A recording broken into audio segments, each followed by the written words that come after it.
રાજ્યના મુખ્યમંત્રી ભૂપેન્દ્ર પટેલે આજે સવારે સરદાર વલ્લભભાઈ પટેલની 150મી જન્મ જયંતિ અને જૂનાગઢના મુક્તિ દિવસના અવસરે સરદાર @150 યુનિટી માર્ચ પદયાત્રાનું પ્રસ્થાન કરાવ્યું હતું.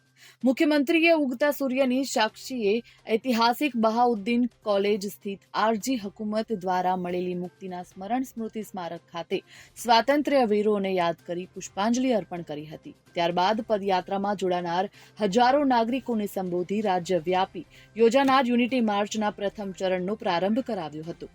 આ રેલીના પ્રસ્થાન પૂર્વે મુખ્યમંત્રીએ આરજી હકુમતનો ઇતિહાસ દર્શાવતી ફોટો પ્રદર્શની પણ નિહાળી હતી.